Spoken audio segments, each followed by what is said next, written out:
About a mile back from the river stood the cabin of Nick Woolsey, who, in the 1800s, was known to the river settlements as a hunter and trapper of correct aim, shrewdness, endurance, and taciturn habit.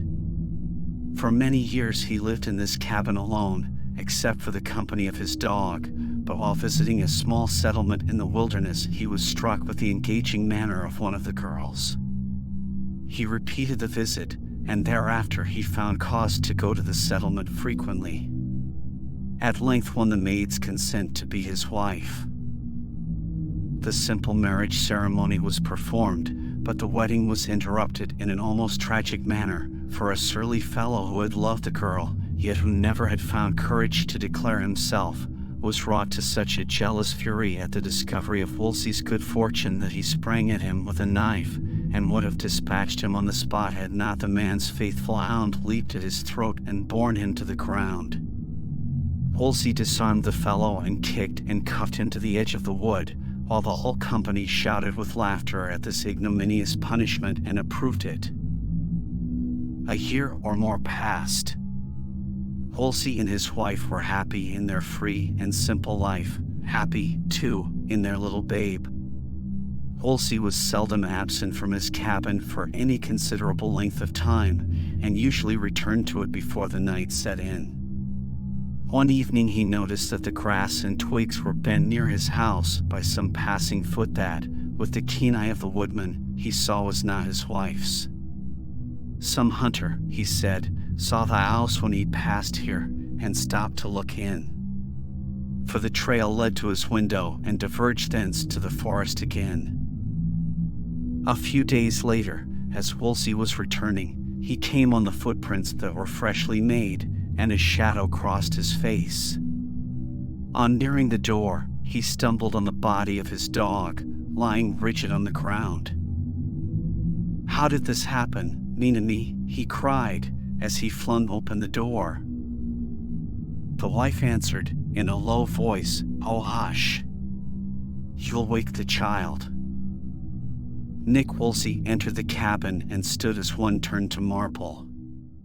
Meenamee, his wife, sat on the gold hearth, her face and hands cut and blackened, her dress torn, her eyes glassy, a meaningless smile on her lips.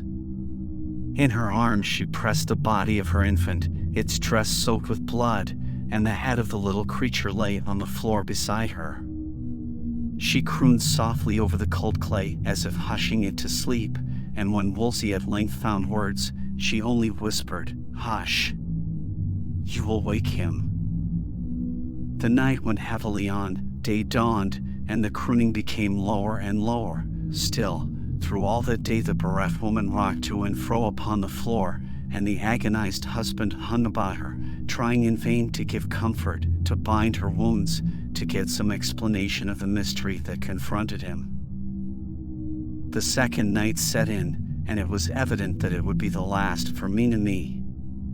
Her strength failed until she allowed herself to be placed on a couch of skins, while the body of her child was gently lifted from her arms.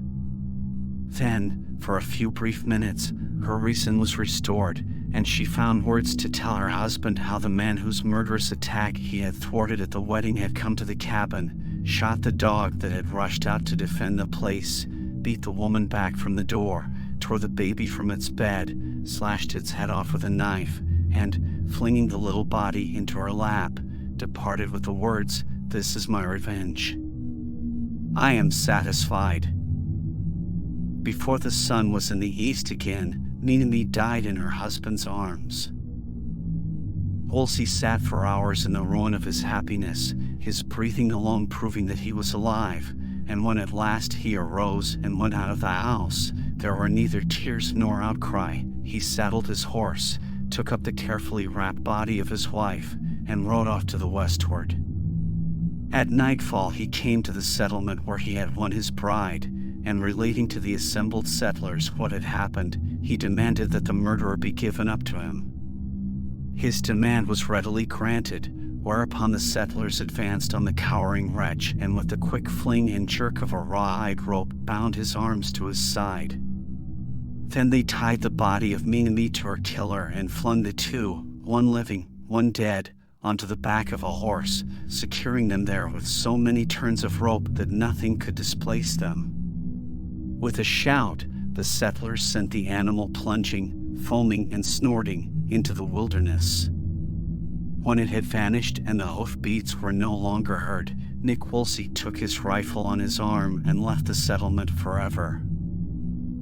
Tradition says that the horse never stopped in its mad gallop, but that on still nights it can be heard sweeping through the woods along the river like a whirlwind, and that as the sound goes by, a smothered voice breaks out in cursing, in appeal, then in harsh and dreadful laughter.